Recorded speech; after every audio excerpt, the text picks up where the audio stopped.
Time doesn't erase murder. It just hides it better. They said the case was closed. They said no one was watching. But someone always is. Enter the shadows, where every whisper is a clue, and the line between justice and obsession disappears. This is Santana True Crime.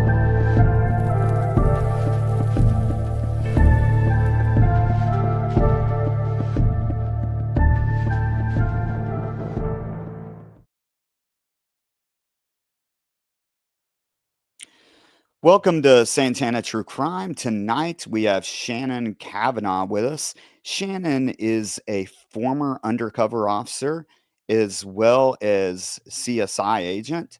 Shanna, welcome to the show. Thank you. Thanks for having me. I really appreciate it. So let's start out with how you got into law enforcement. My understanding is you took a non-traditional route of starting out in undercover work. I did. Can you tell us about how that happened?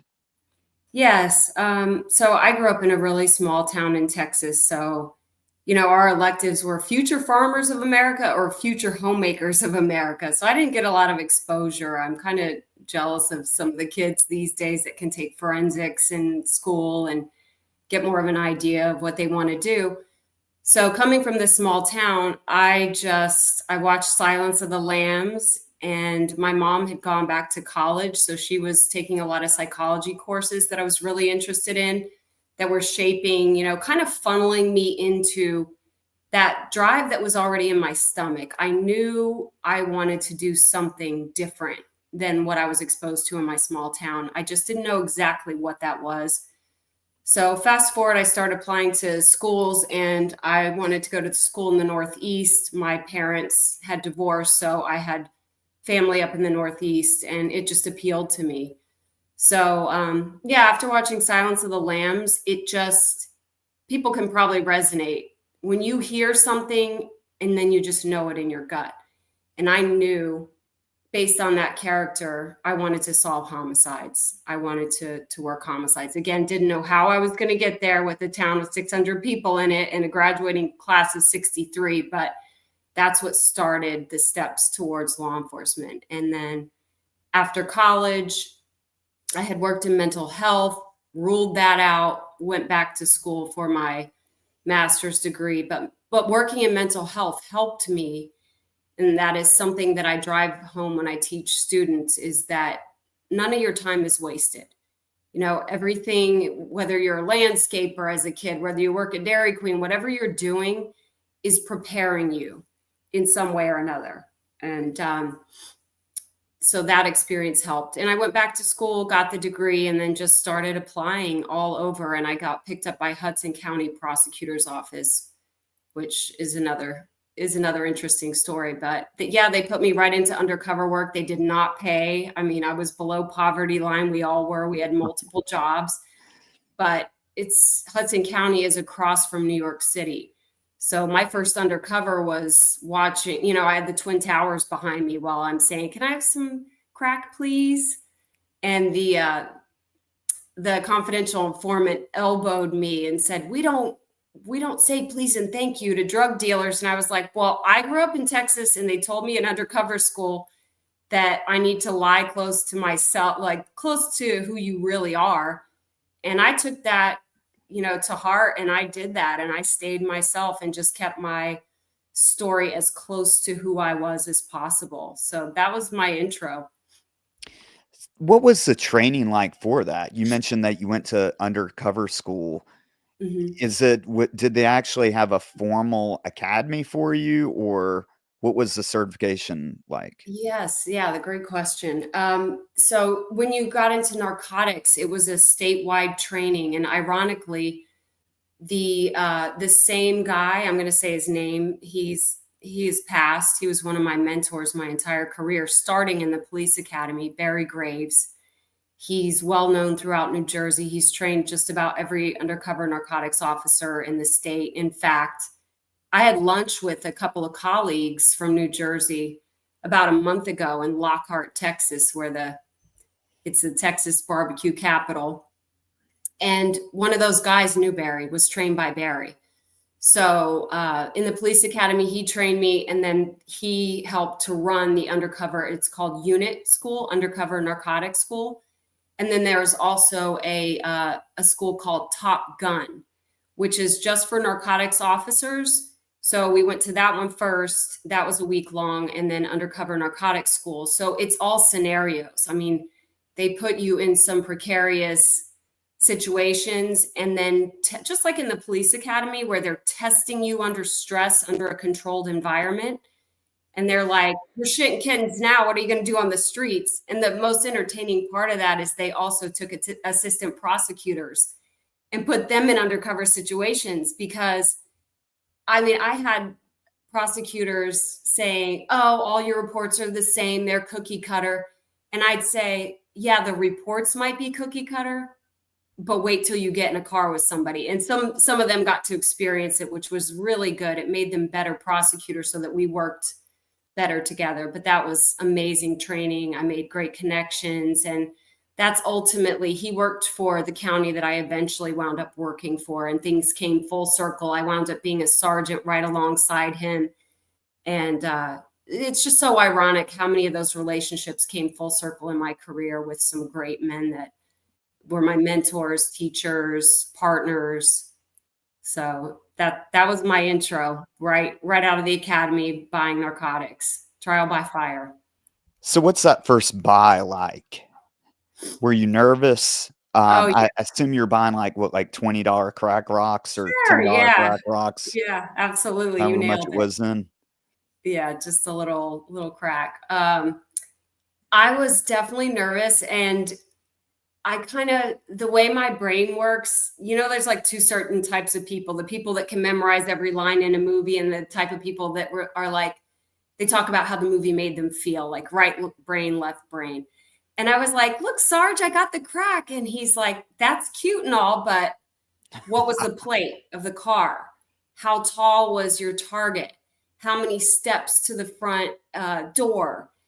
All these details that he said. He goes, I want to know what his breath smelled like, and it really trained me to start paying more attention and being more detail oriented, which was a little out of the ordinary for me. But I had such an amazing sergeant, and yeah, I was very nervous, but exhilarated and excited. And this career was for me. I was so grateful to be put in narcotics first, because the way our state was structured, you're at will, so they can transfer you to any unit at any time. And I was just really grateful based on, I had been bartending in Hoboken, so I had a bird's eye view of the narcotics. It was a subculture of club drugs at that time: ketamine, GHB, ecstasy, all of that. So I had that institutional knowledge. My chief was a retired FBI agent. He saw the value and just threw me right in. And are you working your way up, or are you just staying at the street level as far as when you're buying? I stayed at that street level that was our job, to determine what level of dealer we had. So Okay. Along with it, great question. The goal is to work it up, but not create a drug dealer. If they had too difficult of a time obtaining the weight that you were requesting, so it was very much a dance of feeling out what their capabilities were and how consistent they were. And, they get their bravado going. Yeah, I can get you a kilo. I can get you this or that.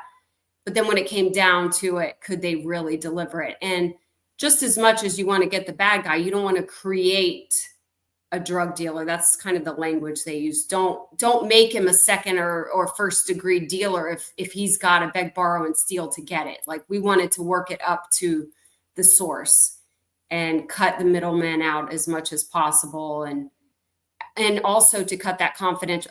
Felt like the confidential informant was just an impediment to me, and we had to have a good story, but then cut them out as soon as possible, because for their safety and for my safety, you don't know what they're going to say. You know, you can have control over the lies you're telling or the story that you have, but those confidential informants are a wild card, and any cop knows that they're tomorrow's target. They're probably today's target. So you got to be really careful. It's a necessary element to get introduced, but then cut them out for safety. And that's really interesting as well, because some departments will do the exact opposite. They will not allow their drug officers, whatever you want to call them, to actually do the buy. They'll actually have, like with Raleigh, it's a confidential informant that actually buys it, and the drugs and vice detectives are more or less like the babysitters and making sure that the cameras work and keeping surveillance on. But I know that this is a department by department thing. So with Right. your department, you're cutting that guy out and Mhm. taking the reins and going forward, which is really interesting. Was there any moments where you had a, oh shit, this is going south or this could go south? Yes. I was made 3 times, and there's a lot of, going to undercover school or Top Gun school. It's a personal preference, and it's got to be that way, of if you carry a weapon, where you carry a weapon. It's your comfort level, whether you use your own name.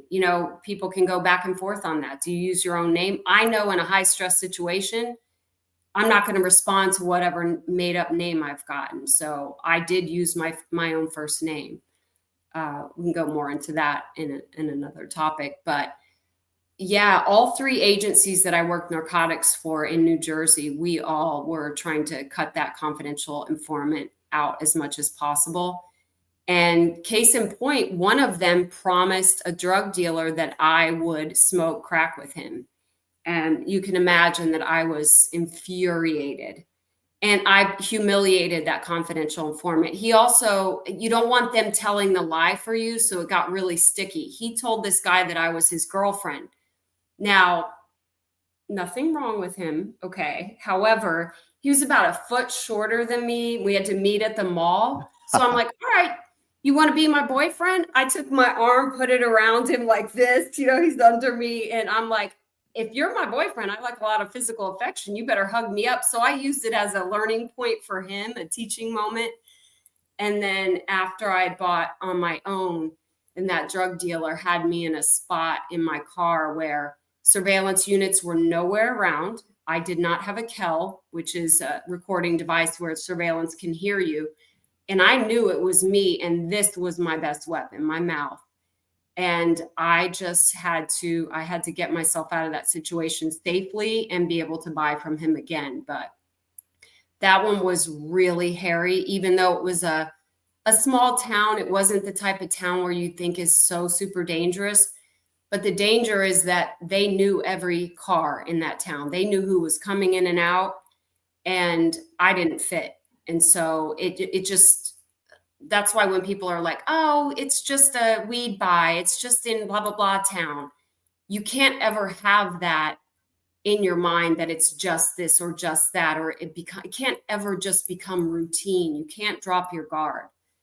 And Barry really reinforced that. So that was a big wake up call on, like, not getting too arrogant or too keeping that humility, that things can become dangerous no matter where you are if you're dealing with these kinds of people.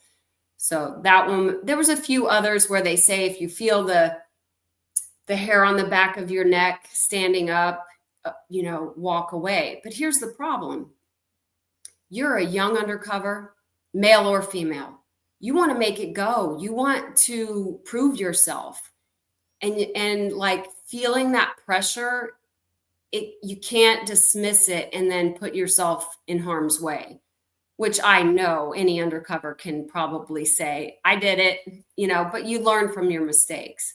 There's a few others that I got out of, and I saw the dealer after the deal was made hours later. I was running on the boardwalk one time along the Atlantic Ocean, and one of the dealers I saw on his bike, and I said, let me head this off the pass. So I started waving at him before I got made, and made a point of saying, yeah, I try to balance it all out, smoke the crack, run a few miles, just, you got to just have your story. That's And awesome. that's why I lied as close to the truth as possible, because I was a fit drug user.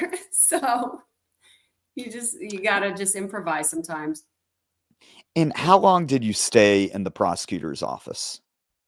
Well, till retirement, between the three agencies overall, with all time, I retired after 20 years. Okay, so you were working with the drug unit, and then didn't you go to another department to work? I was transferred. Yes, I went down to the last agency I was with, and there I wound up in narcotics. And then after several years, I said, hey, I want to use my degree. I always wanted to be a CSI, work homicide. So I finally got that opportunity in 2006. Okay. And at some point in time, you're a part of a tactical team. I've got to bring The that whole up. time. Yeah, the whole time I was. That was in 2002. Yeah, for all three agencies, I got to be most of the time the only female on the narcotics tactical team, and I loved it. Loved it. So you actually got to do the buy and then later get on the team and kick the door in? Yes. That's It awesome. was, yeah. So there was a couple differences. When I was up north, where in New Jersey, where it was highly, highly populated, you could do that. You could make a buy and probably not see those people on a search warrant. But then when I got down to Monmouth County, it wasn't as highly and densely populated. So I would wear balaclava. I have one here, where y'all have seen this, where only your eyes are showing. Gotcha. And yeah, and then we would use a pseudo name for me on the search warrant, because I was also gathering all of the evidence. I was constantly in charge of evidence, which was great preparation for me to be a CSI. So yeah, I was able to do the buys and then get all of that energy and angst out on the search warrants, which was really cool. I don't think that people really realize that with search warrants, that it's not just you kick in the door and then you make the arrest or get the drugs and the money and then walk out and leave. It's a ton of paperwork afterwards. Oh yeah, And it's a and lot of searching and right, searching. right. And going Right. through nasty places of the house. So Yeah. that's something that obviously didn't bother you because you wanted to get into CSI work, right? Oh yeah, it was a great preparation. Nobody could have prepared me for how much time I was going to spend in dumpsters, or all of us in trash cans, dumpsters. I mean, it is.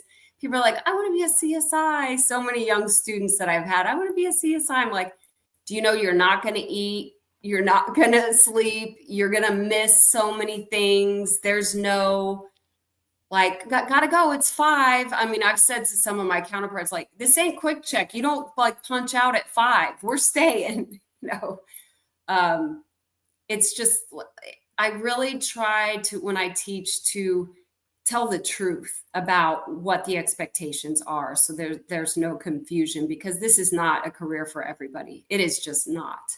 Even other cops, like, I didn't want to be in white collar crime. There's a lot of cops who don't want to like smell dead bodies. That was my jam. I loved that dirty world, and especially the autopsies and what the body tells you post mortem. It's just, there it is. Yeah, Yeah, that was so my I've got a first picture time. of her. What even is that on the table? Is Someone's hand.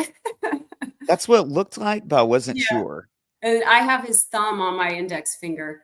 So that was my first really bad decomp, which is decomposition. And that's basically a guy it was a clear-cut heroin overdose. And when the county is called, the local towns can take care of that themselves, but we got called because the guy was just refusing. he was one of those that was not cut out for a crime scene. And the patrol officers were all out, and they're like, he's upstairs, you go get him. And I was still a new CSI, under the tutelage of my mentor. And it's gross. Yes, it stinks. Yes, it stays with your body for several days. It cycles through you. It's, disgusting, but I got to do the gloving technique. So to identify him, even though he had his identification in the room, there's a legal way to identify based on the medical examiner's office. And they're the ones that the body is their evidence. So proper identification is necessary. And the best way to do that was going to be through fingerprints, because as you can imagine, a decomposed body is really bloated. His face was huge. He had been purging in a trash can. So we don't want to victimize family by identifying. So the best thing I can do is we're qualified to be fingerprint analysts in the CSI school. And so taking the gloving technique, the epidermis and the dermis begin to separate. Gases are purging from the body. Liquids are purging from the body. And so with those gas bubbles that do release when you start moving the body, the skin starts to slip. It's called skin slippage. And the hand the epidermal layer of the skin, it actually came off, which made it easy to then, on a gloved hand, place his hand over yours and do the gloving technique, which I get completely nerded out. This is like what I went to school for. This is what I wanted to do.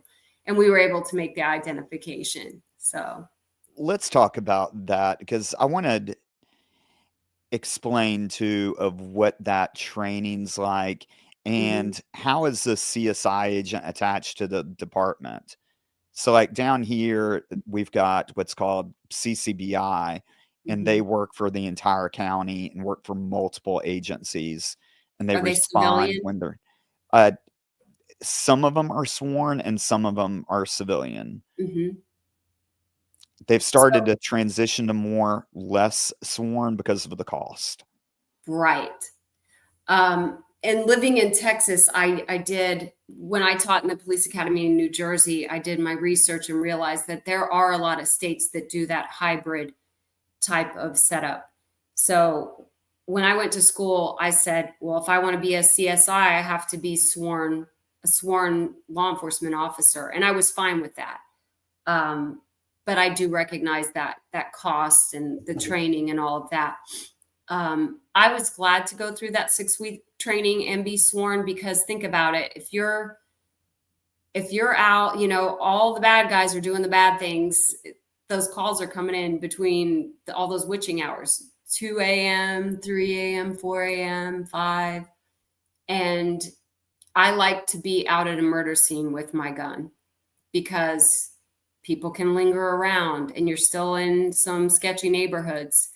And for me, it worked. I liked it. And plus, you're not depending. I know with civilian CSI, they're depending on the sworn officers for their safety. And I just always felt better when I, took my safety into my own hands. And maybe that's from my undercover work, knowing I've got my team out there, but it really rests on me to keep myself safe. And so I really liked that part of it, that it was sworn officers. And just to be clear, like, you were working for one department, or are you working for multiple departments, like in an area? So our county had 53 municipalities at the time. So we would be working for that county, the prosecutor's office, and all the towns within the county. So any town that needed our assistance, of course, we're going to go to every homicide, every baby death, every suspicious death, the overdoses, a litany of, but if sex crimes needed some help photographing a scene and collecting, or if a town just didn't have the training or the money to be processing, or didn't have the confidence, they could call the sergeant that's on call, which became me at some point when I got promoted. And just, we worked really well together, and giving them advice like, hey, Instead of me driving a half an hour up there and fingerprinting a gun box, just collect it properly and I'll help you out with it tomorrow. So just to kind of help with the overtime too. Or the homicide scenes, it's not like we were the FBI and we're coming in and taking the case. We're working together because it is for the county superior court. And it behooves us all to do it the right way so that our cases can be prosecuted properly. Because what's the point of getting the bad guy if something's going to get thrown out at the end because you used improper procedures? So we really all worked well together, and I like that part of it. Yeah, and you're absolutely right. And I think that if you follow true crime and you follow the Karen Reed trial or these other more high profile cases, you'll really see the importance of, crime scene management and collecting evidence at the scene and how important that is that it's stored and documented properly. Chain of custody. Right. all- Absolutely. Yeah, Yeah, because all of that comes into question later 100%. at trial. Especially if they have nothing else, they're coming after the CSIs. Right. And there was such a mental relief to me that the facts are the facts, the evidence is the evidence. I didn't have to try to make anything fit with some scenario that someone gave me. It kept it pure for me. Did you have any high profile cases while you were working that? I did. There's a couple that I got emotionally attached to, which you probably shouldn't, but it just happens. But others that there was one in particular that the facts are stranger than fiction. There was a guy, there was a custody battle and they had just gone through a divorce. And this woman and her father killed this man in broad daylight in their driveway at like 8 o'clock in the morning when he went with the baby child inside the house. He drops his daughter off. She goes in the house and they lured him over to the garage area, the basement area, blunt force trauma, screaming, everything right in the middle of the driveway, first thing in the morning, brazen, arrogant. And that's how they presented the entire case. So many twists and turns. So then not only did they kill him, this is my favorite part of the story. They pay a local drug dealer. So I'm from the drug world. I know how those drug dealers work. And I was kind of like, I had to give that guy props. He was the MVP of this case. So he takes the money from the dad, her father. He's in on it. The mom's in on it. Everybody's in on it, the whole family. And so the drug dealer is supposed to put him in his trunk and go set the car on fire in a neighboring town. The drug dealer takes the money and then goes like, what you gonna do? What are you gonna do? Call the cops? So then her father, right? He's the MVP. So her father wound up having to drive the car to the neighboring town and set it on fire. Not before he got rid of evidence. Now, this is ironic. I used to play beach volleyball in a town in the county on Monday nights. Well, we went back to pull the footage from this restaurant bar that was on the beach. And the same night I'm playing beach volleyball, I didn't even, like, the body wasn't even discovered at this point yet. But I was there when he was depositing the evidence in a dumpster and we wound up getting that footage. So there was just a lot of irony to it. And we discovered the body at like 4 o'clock in the morning. They'd lit it on fire, huge fire in the street. They put out the fire. And then when the medical examiner took the body out of the trunk, this is gross, but we talk about gross things and oh yeah, go ahead. That's right.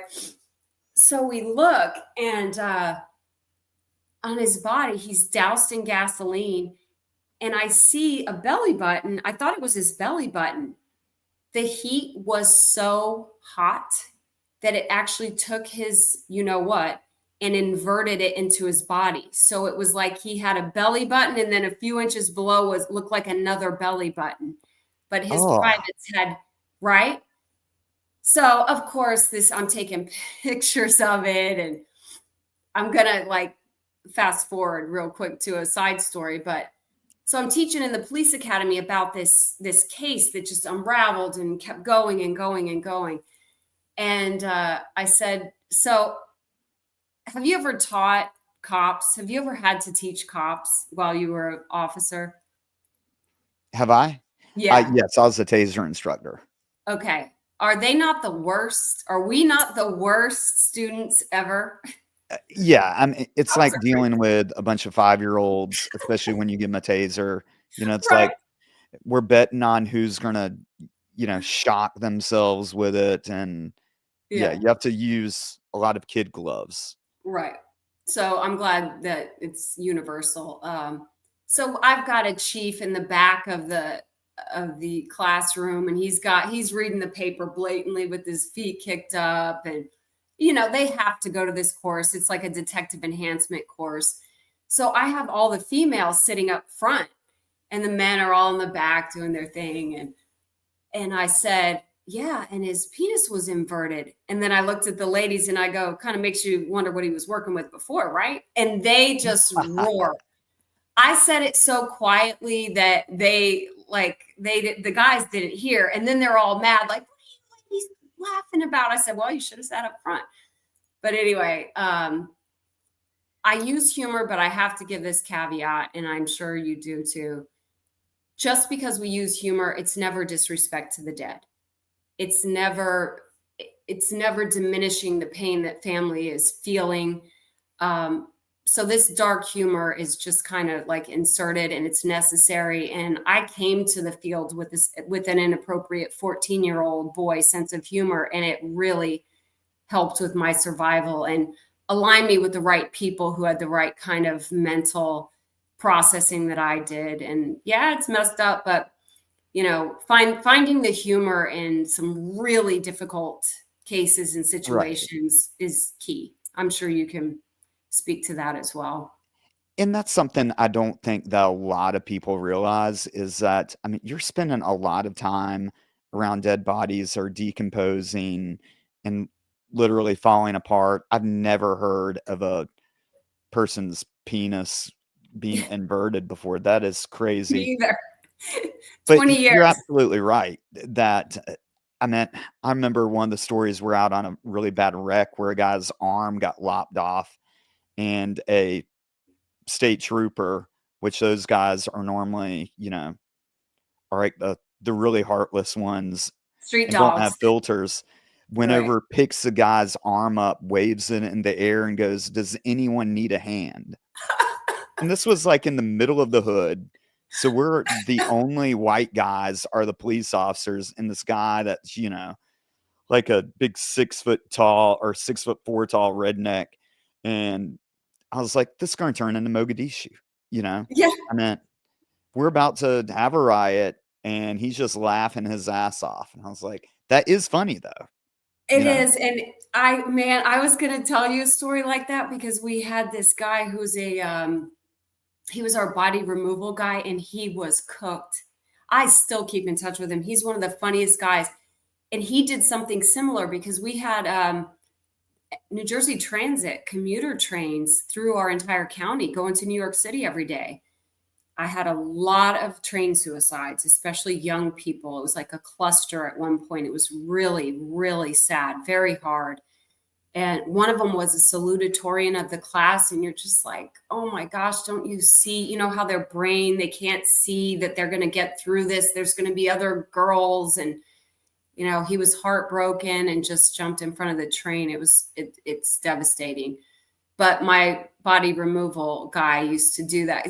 There was an arm that got lopped off. He did the same thing. And you've got commuters on the train, and he considered it his mission to make me laugh at scenes. And a lot of times there's press out there. So you really have to be careful. That started making its way into our county. And I'm like, don't make me laugh, because of course it can be misconstrued as a lack of respect, a lack of dignity for the crime that you're, processing. But he always used to try to make me laugh. He still does, and he succeeds. Yeah, and I meant we used to be brutal to each other too on our squad. We had 20 guys, And it was, like 13-year-old humor would be Yeah, the best way to put it on how to yeah, deal with those situations. definitely. But, it's how you deal with high levels of stress like that. Guys Mhm. usually either turn to that or alcohol, Alcohol. or, everyone has a starter wife or spouse. Yep. Some of them have more. So we Mhm. really don't deal with it appropriately, to say the least. How is that being a woman and working in CSI and in your other jobs? Were you treated the same? Was it more difficult? Thank you for asking that question. It was great until it wasn't. And from my perception, I saw a big change when I decided to start a family, when I got pregnant. Um, the treatment was so subpar. And at this point, I had almost 17 years on the job where I was on call, kicking doors in, narcotics, just so much sacrifice. So much sacrifice was just expected and not compensated. Never compensation for being on call my entire career. Never. Because the people on call in my office were not the majority, it just wasn't. Well, you asked to be in homicide, you asked to be in narcotics, was like, okay. So when So I you weren't became, paid overtime or comp time or anything? you were paid overtime if you got called out, but to be on call, like we flexed our hours in narcotics, which isn't legal, but it was a give and take. You kind of understood, or they had some grants that were a fraction of the pay that we would get at overtime pay, and we just took it because it was a give and take. If there was no job going on, they're going to let you go and come back, and it worked until it didn't. And when I became pregnant, that's when my heartbreak began, because I was a sergeant in narcotics. No one could ever argue with my work ethic. So I felt like it was a complete discard. I think it was ignorance. I think it was they didn't know what to do with me. I was the first female that became pregnant in my office in the history that was in narcotics, that was in what we called field units, active units. There were other people who had babies that were in different units where it could be worked around really easily, but we didn't have a pregnancy policy. They didn't know what to do with me. So, and I was afraid of what they were going to do. And it was worse. I mean, I take ownership that I was out doing undercover stuff. I was buying cocaine pregnant, but I didn't tell anybody that I was pregnant. I was hiding it. And come to find out, when I started teaching around the state about the role of the undercover as a female, and when I started teaching about pregnancy, and it wasn't to demonize the men, it was just like to open up this conversation, because my treatment was so terrible and it caused so much lasting trauma, pain, and health issues for my son by being born a month early. And I know that was due to stress, but it was stress that I couldn't manage. I was not in control of what was being done. And it's just really heartbreaking after you feel like you've made so much of a sacrifice. And I did feel like one of the guys. I was accepted. My mentors were men. It was heartbreaking. It was betrayal, abandonment, all those deep, like this sense of justice that I always had and carried since I was a child. It just, I guess you could call it in the spiritual terms, like a dark night of the soul. Like, really? I had to be told that I was being transferred. I'm a ranking sergeant in that office that has proved myself. And as a woman, yes, I did have to be bigger, better, faster, stronger, smarter, more education, and constant proving and proving. I didn't even realize like I was doing that. So yeah, it was really tough. And but before that, I did have a beautiful career and I figured it out. And the other painful part was because I was a whistleblower and I did the next woman that became pregnant in my office. I took it. I kept asking to be transferred. I could see on their faces, they were just, the decision was made. In fact, I was told by the only female high-ranking officer in my office. I called her and I said, "Look, I don't use our relationship or our friendship, but what are they doing?" And she said, "You can't tell anybody this, but the boss said this is a done deal. I don't even want anybody's opinions about this." They knew it was wrong and they did it anyway. And the problem is, when you work for a prosecutor's office, we just became chess pieces on a board. And because of, I had worked in crime scene, I worked in narcotics, I worked in this one and that one, and I have evidence of that it was being planned behind my back. Like I had like phone calls made to me and things revealed, but I didn't have the energy to fight while I was pregnant. But I did advocate for the next woman who became pregnant, and I'm happy to report that her experience was a complete 180 to mine. And I did get a pregnancy policy in place in my office. It doesn't protect the officer. It protects the county. It protects the department. But it was a start. And I hope that continues, that the education, that the knowledge, that just pleading ignorance is not enough. And I hope that it continues to change, that the field continues to change. But I did see a counselor when I was a therapist, when I was about to retire, and I had a really high profile homicide case trial coming up. It was the most important case to me, and it was the year I wound up retiring. And it all kicked back up again, like they were coming for me again, because I was a whistleblower. I told the truth. And What are some of the things that they're doing to you?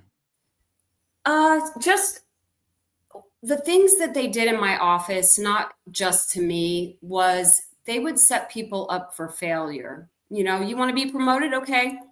You're going to take the problem children. They wanted to see you fail. They wanted only the people that were their boys to succeed. And we're fine with that. You went to college with your buddy. Of course, if I had a college buddy that I trusted, if he's qualified, I'm going to promote him too. But what's the saying? Don't piss on me and tell me I'm raining. It's a bunch of cops. We have pretty good intuition for the most part. We can see through a lot of bullshit. And so to be doing things like that, and then our problem was, and I'm speaking for myself, but at the time, there was a lot of agreement that you don't have to try to destroy somebody else's career or their reputation to promote your buddy. Just fucking do it. Just promote your buddy. Just, you know what I mean? But it was all that they had the energy to work behind the scenes and do these moves. But what I'm speaking about when I say what was done to me is getting transferred from narcotics to crime scene at 7 months pregnant. While in crime scene, everything is carcinogenic. As a sergeant, you are on call 24 hours a day, being woken up in the middle of the night constantly to help out these other departments. And if it is a homicide or major crime, the sergeant's role is to report to that crime. So it made absolutely no sense. I didn't even fit the requirements. Did I want to be sergeant of crime scene? Heck yeah, I earned that. But not when I'm 7 months pregnant. So it put me in physical danger. It put me in emotional danger. It put my child's life because of my stress level. And then they didn't even have the balls to tell me themselves. I had my subordinate actually called me. They did the old 5 p.m. transfer. They put it out after everybody had left for the day, and on a Friday afternoon. And I had my subordinate call me and ask me if I was sitting down, because he worked in crime scene and narcotics, so he knew. And then just dragging it along for another 3.5 years before I finally got a desk job. So after all those years of being in a field unit, to have to beg for my family to have a desk job, it was injustice, period. And I completely understand that the job description that is required, or the job skills that are required for being a CSI agent, do not correlate or work well with someone that's pregnant. And they should know better. It amazes me that they don't actually have an actual policy on this type of stuff, because It I wasn't know that long the ago. department that, I was with Raleigh for 16 and a half years, everything had a policy. If you Mhm, were pregnant, you went to, they called it the CRC, which is like a report writing center that people on light duty would go to. And you would be there until you were able to, get your job back, or you could put in for a transfer to somewhere. But mhm. this sounds like you're with a smaller agency that really just doesn't have their shit together, as far as, I mean, not having a leave policy or maternity leave policy Mhm. that stipulates where you go during that time and whatnot. That really is amazing in a bad way. Everybody says that. The therapist I went to was like, "What?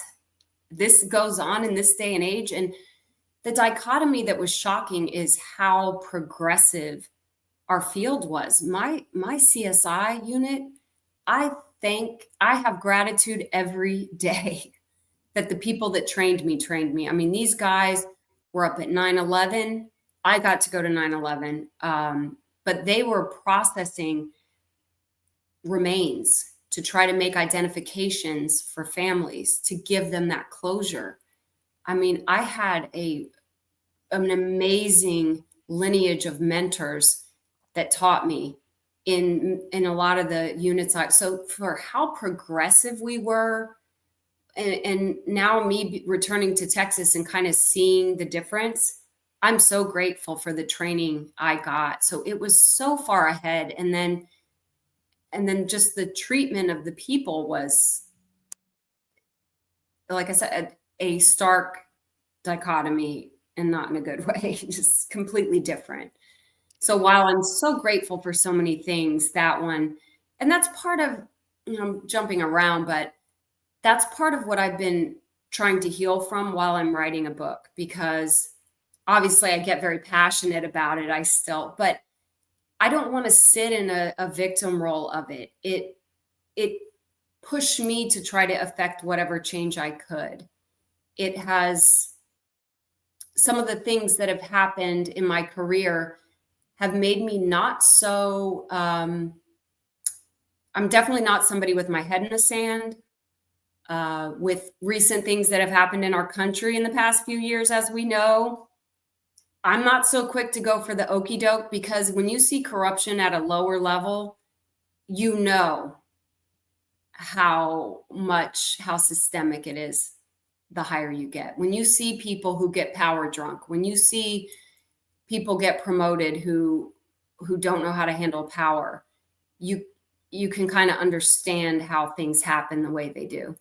So it's given me a big, like, I think at some point in my career I was quite naive, which is great. You should be when you're a young undercover. You should just be focusing on, I got to make the buy, and not everything else that's going on. So it makes me wonder, were things already like this? Probably, but I just wasn't in a position to recognize it until it did impact me personally. And then when it did, I feel a responsibility still to this day to ensure that some of the things I experienced, other people can use what has happened and arm themselves and have knowledge, and maybe not fall into the same pitfalls I did. Don't we all kind of say that? Like, if you can learn from other people's mistakes instead of crashing, burning with your own, you kind of set yourself up a little bit better. So after all these years, I try to learn and recognize the lessons that are coming for me in my life, and not resent them, but understand this is a lesson I'm supposed to learn.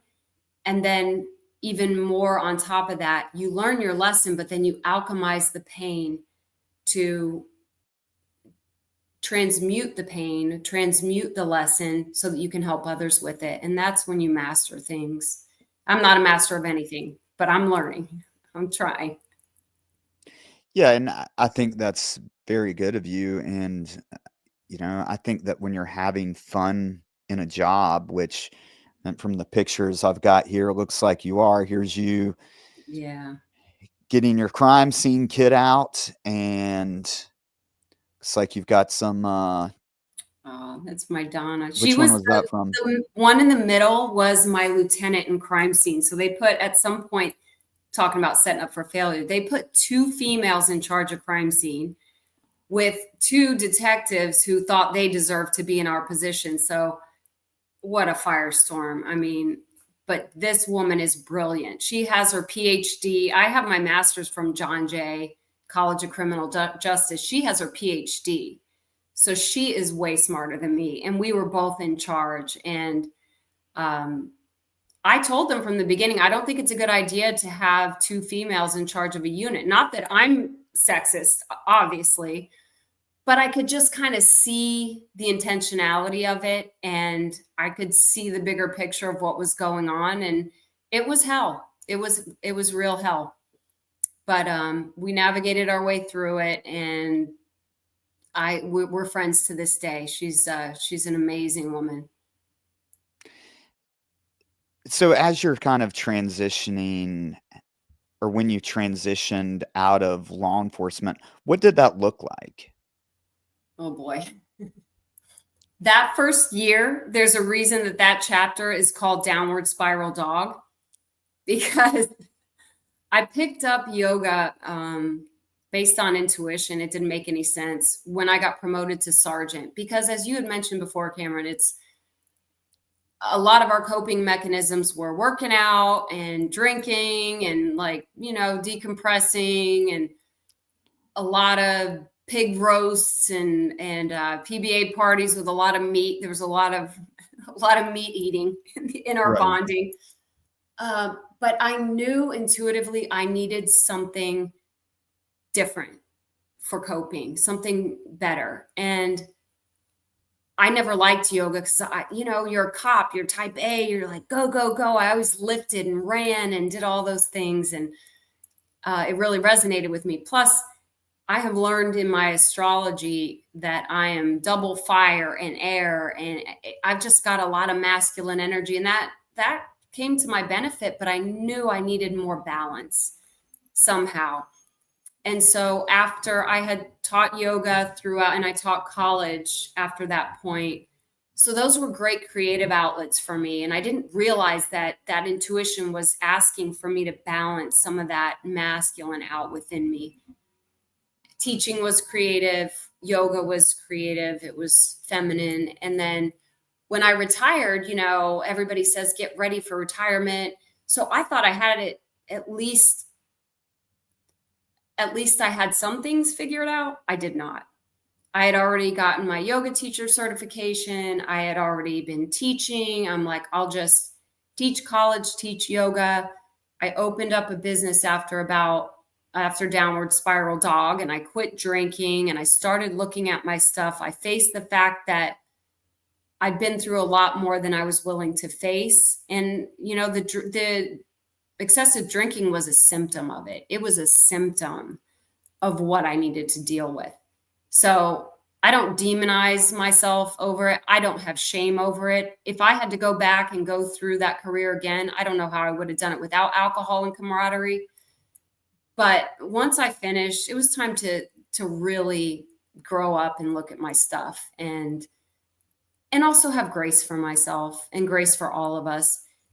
What has helped me a lot is realizing that when you're in survival mode, just by virtue of the job, we're in survival mode.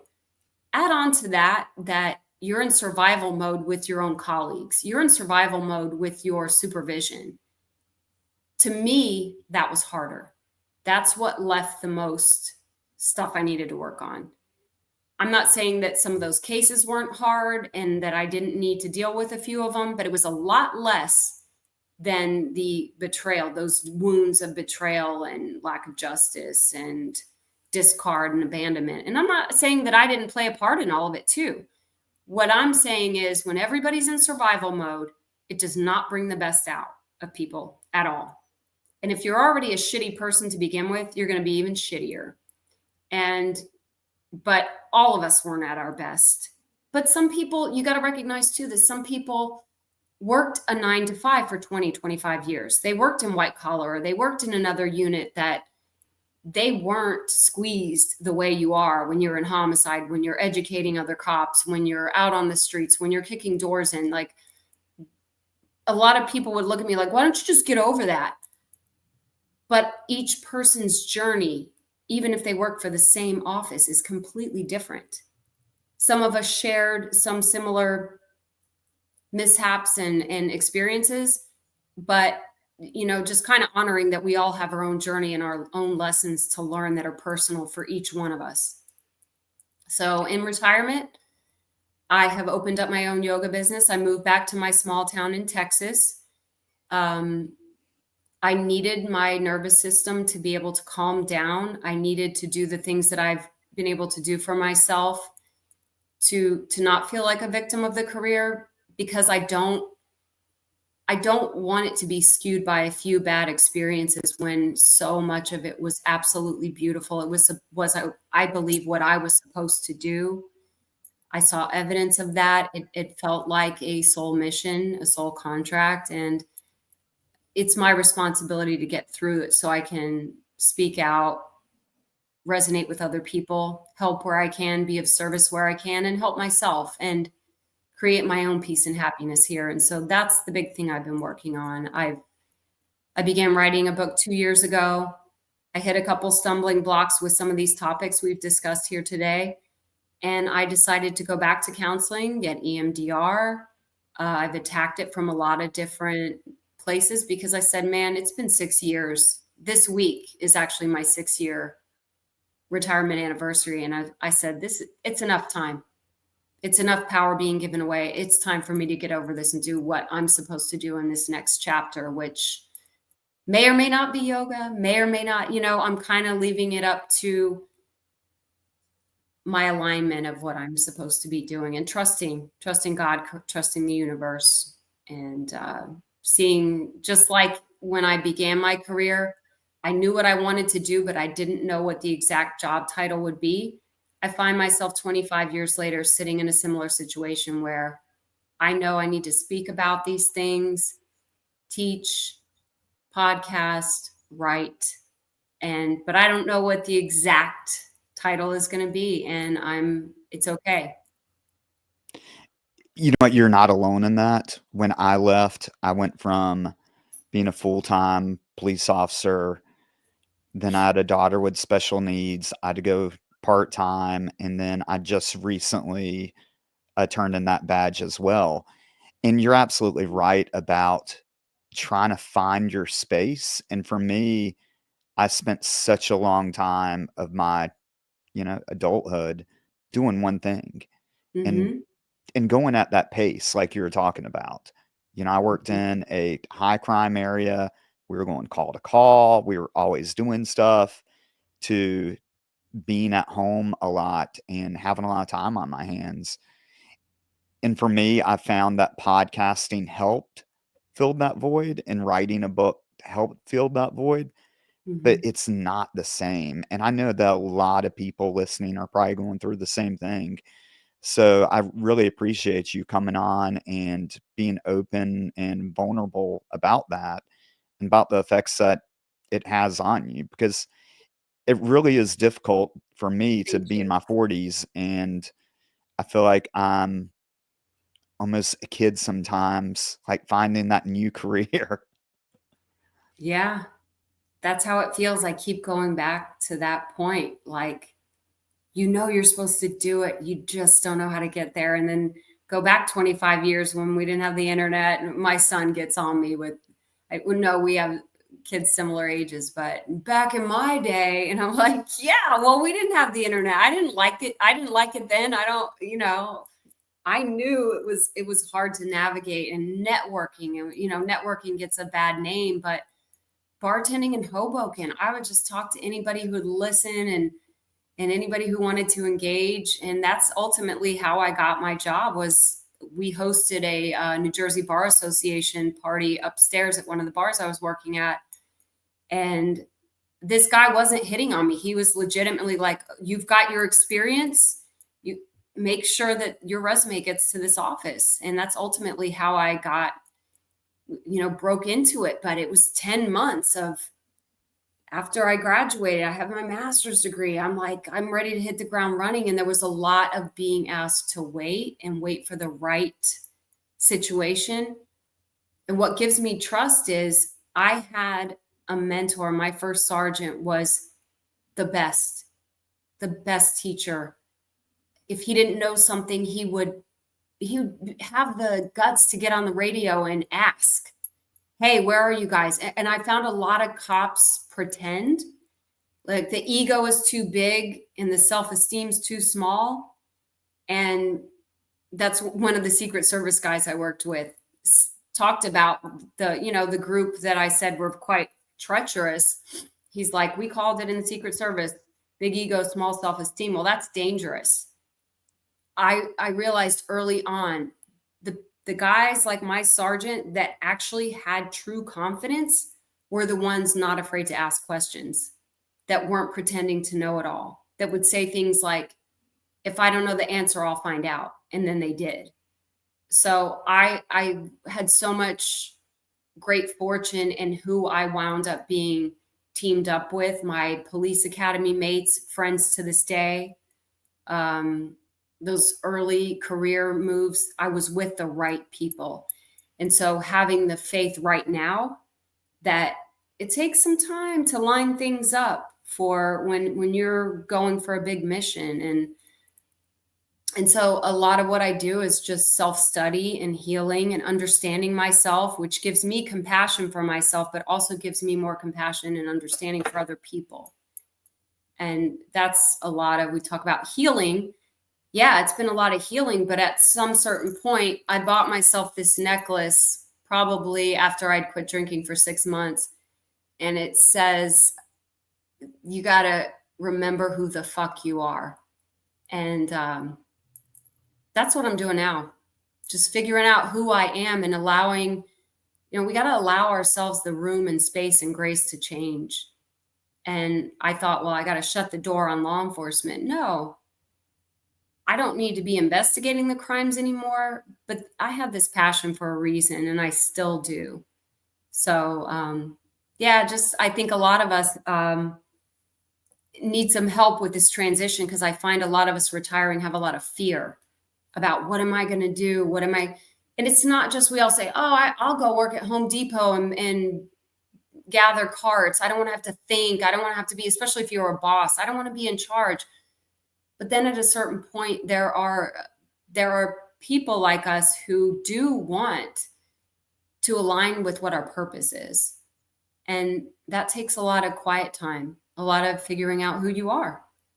And that's really, I made a bold business move last October. And at the very final hour, I pulled out. It wasn't right. And I was using my intuition and I'm like, this is where I'm going with this. That was a big tower moment for me, because I said, okay, it was making me question my trust in myself. I was going for this. And the fact that when I pulled out of it, I felt relief. It's so much of figuring out where the emotions and feelings are in your own body as the guide for what you're supposed to do next. And I kept asking, okay, if this isn't it, if this is just my ego, let me let it go. I've done that with several things. I stopped teaching college. I said, if this is just for my ego, take it away. And it was an easy transition out of it. So much of what I'm doing is just saying a lot of no and finding a lot of boundaries, which is a new skill for me. Because the more no's are leading to your yes, in my opinion. A lot of failures and wrong turns and oops and Right. to just finding your way and honoring the person you're emerging and becoming. I really think that Remember Who the Fuck You Are should be the name of your book. I think Thank that'd you. be incredible. Or Yeah. make that into a podcast name. It's got to be somewhere in there. It's Well, like know thyself. yes. Carl Jung, with the greatest, I may be slaughtering this, but the greatest privilege you have in your life is becoming who you are. All of that. So if people want to follow you through this next journey in life, how can they do that? I am on TikTok, so I was very late to the game. Speaking about what I said before, how I look at with a suspicious eye at things, and as soon as our government was going to ban it, I'm like, what's going on over there? So I just was looking around, and I see a lot of really authentic people um, telling their stories, and that's my people. And I think that our society is feeling a push for discovering what, the truth is for them. And so I decided to start telling funny cop stories over there. Now, I worked with way more funny people than myself, and I look forward to collaborating with some of them at some point. But just telling some of my favorite stories on there, and it's at Shannon Kavanaugh, my name with a K. And on YouTube, I'm about to launch YouTube. I have my channel already. It's Shannon Kavanaugh, from the badge to the mat. The mat, like the yoga mat. Gotcha. And I'm not as active on Facebook, but on Instagram, it's my yoga at Shannon's Lotus Yoga. So I put wellness tips on there and yoga, and that's my thing. That's my outlet. It doesn't have to be everyone's. I do think yoga can be for everyone, but I think it's really important for us to all find our thing that just like levels us out, balances us, where you're doing it to such an extent that you don't think about anything else and you're in this flow, getting into the flow. So that's my 3 channels now, and I'm coming out from beneath some of the pain that I needed to get through to finish my book. So I will be finishing that. And I'm excited about where this all leads. And I'm really grateful to you for finding me and having me on this show, because it's time for me to start speaking. And it's been amazing riffing with you today. Well, I really appreciate you coming on the show. I think these are some valuable lessons that people can learn from, and I really look forward to the book and seeing you on YouTube. I think you're going to do great, and you're always welcome on this show again if you want to come back and update us on what's going on. If you'd like to support me, you can, first of all, I've got a book out. It is A Murder on Campus, A Professor, the Cop, in North Carolina's Most Notorious Cold Case. It's a book that I did with my brother. You can buy that on Amazon, Kindle, Audible, Barnes & Noble, anywhere you can buy a book. You can also subscribe to my YouTube channel, Santana True Crime, as well as follow us on Apple, Spotify, or whatever you listen to a podcast on. Shannon, thank you so much. Cameron, thank you so much.